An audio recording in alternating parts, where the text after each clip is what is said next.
मेरू पर्वत एक बहुत सेंट्रल प्लेस है जहाँ मनु को पैदा किया गया। मेरू पर्वत के बारे में एक अलग मेरी रिसर्च और थ्योरीज अलग हैं, लेकिन ये ख्याल आया कि मेरू पर एक कहानी लिखी जाए कि मेरू पर जब इंसान पैदा हुआ होगा तो क्या रहा होगा, क्या हालात रहे होंगे। तो असल कहानी मेरू से शुरू हुई थी और पहले इस किताब का नाम मेरे जहन में मेरू ही था, लेकिन ये सवाल आया कि इस कहानी को शुरुआत कहाँ से की जाए।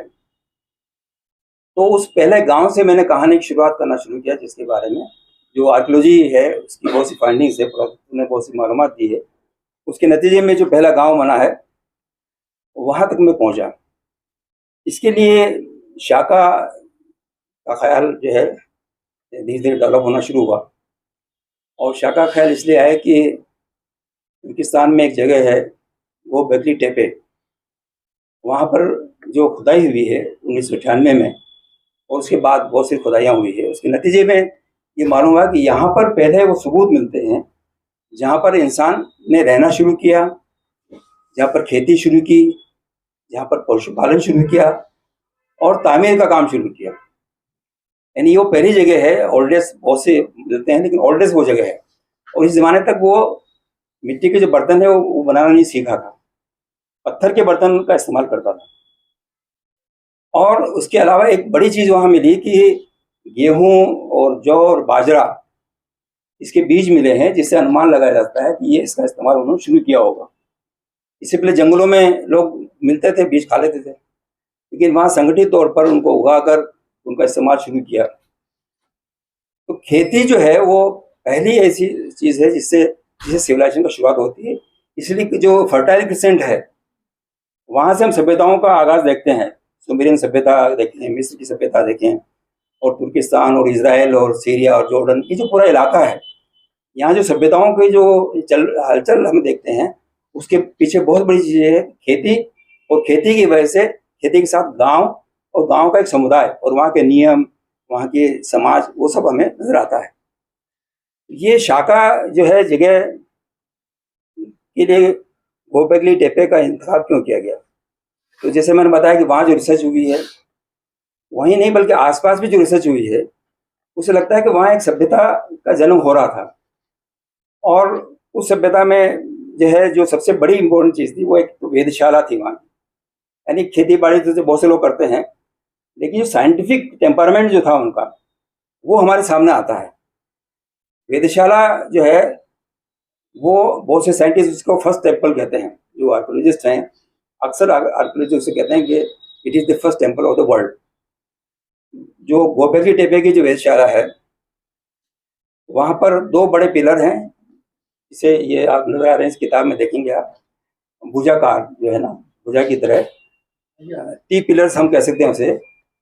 तो टी पिलर्स जो है यहाँ की खूबी है कि एक अहाता है दीवारों का, उसमें दो पत्थर बड़े करीब 6 मीटर के आसपास और उससे कुछ छोटे पत्थर इसी तरह के करीब 5-5.5 मीटर के आसपास के, वो 12 पत्थर हैं। और 12 पत्थरों की वजह से 12 राशियों का जिक्र जो है हमें नजर आता है कि वहाँ को जैसा इस्तेमाल हुआ होगा। इसलिए बहुत से साइंटिस्टों ने जो आर्कियोलॉजिस्ट हैं उन्होंने कहा कि ये वेधशाला है, ये टेम्पल नहीं है। और जब वहाँ को आप देखेंगे, उसका स्ट्रक्चर देखते हैं, आप नेट पर ढूंढेंगे मिल जाएगा, तो वहाँ कोई पूजा पाठ की कोई जगह नहीं है। वो आता है, दो आते हैं, दो आते के बीच में जो है पिलर्स खड़े हैं। और मैंने एक्सपेरिमेंट करके देखा कि वो जो हमारे टाइम्स हैं, आवर्स हैं, उसके मुताबिक वो जो है उसकी छाया पड़ती है। और अभी बाद में कभी और रिसर्च होगी तो जानकारी मिलेगी, लेकिन मैंने ये इसको तहकीक करने की कोशिश की कि ये वाकई वेधशाला थी। गोबेगली टेपे जो जगह है वहाँ पर ऐसी 4 वेधशालाएं हैं, लेकिन जो पहली वेधशाला है वो कहलाता है डीक एनक्लोजर। वहाँ पर जैसा मैंने बताया वैसा स्ट्रक्चर है।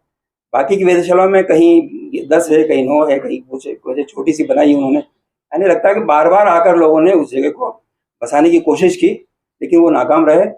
और इसी तरह से उस गोबेगली टेपे के आसपास भी जैसे काहन टेपले है या जो है बरकुला राल है, ऐसी बहुत सी जगह पर है जहाँ पर इसी तरह की वेधशालाएं बनी। तो इसका मतलब वहाँ जो सभ्यता, वहाँ जो लोग थे वो सिर्फ खेती बाड़ी, पशुपालन ही नहीं जानते थे, बल्कि साइंटिफिक टेम्परामेंट उनके अंदर पैदा हुआ था। इसी का जिक्र कुरान इसमें शाखा में बार बार होता है। वो अंधविश्वासों को तोड़ने की बात करते हैं, उसी परंपराओं को तोड़ने की बात करते हैं जो कि लॉजिक से नहीं टकराती, लॉजिक से टकराती है, ऐसी परंपराओं को तोड़ने की बात करते हैं। वेधशाला की वजह से उनके अंदर एक साइंस की तरफ और आसमान की तरफ जो है एक लगाव पैदा हुआ। ये लगाव क्यों पैदा हुआ, वेधशालाएं क्यों बनी आखिर? इसकी वजह थी कि 15,000 साल पहले एक उल्का पिंड जमीन पर टकराया था और जो मानव जाति थी वो ठंड की वजह से मर गई। बहुत कम लोग बचे। उनकी मौत की वजह से वो एक बड़ा हादसा था जो लोगों को याद रहा। और गोबेल्की टेपे में जो पत्थर हैं उसमें इसके आसार हैं, और साइंटिस्ट जो एस्ट्रोनॉमर्स हैं वो बताते हैं कि इसके अंदर जो है उस कहानी का जिक्र है। पत्थरों पर जो उकेरी गई थी चीजें, उसमें जैसे जो है गिद्ध का उसमें है, गिद्ध बना रखे हैं और बगल सर का आदमी बना रखा है। तो इससे की चीजें जो पत्थरों पर उकेरी गई हैं उनसे उन्होंने ये अनुमान लगाया कि ये उस जो घटना हुई थी, बहुत बड़ी घटना हुई थी, उस घटना की याद में उन्होंने ये बनाया। और तो ये था कि क्या परिवर्तन हुआ होगा, क्या चेंज आया होगा। ये मेरे खोज का विषय था जिसमें पिछले 1 साल से मैं काम कर रहा हूँ। तो वो है लैंग्वेज, जबान, जो भाषा हम बात कर रहे हैं वो बहुत इम्पोर्टेंट है हमारे लिए, क्योंकि भाषा से ही हम जो है एक दूसरे को बांध सकते हैं। और जब भाषा इंसानों को मिली उसके नतीजे में उन्होंने परिवार से आगे बढ़कर समाज और समुदाय बनाए, और भाषा के जरिए से वो एक पीढ़ी से दूसरी पीढ़ी तक अपना नॉलेज बढ़ाने लगे। और वही नॉलेज हम तक पहुंचा है कि आदम थे, मनु थे या कोई और थे, ये सारा नॉलेज हमें एक पीढ़ी से दूसरी पीढ़ी तक पहुंचता रहा। ये लैंग्वेज ही थी जिसका कमाल था कि आज सभ्यता हमारे सामने आई है।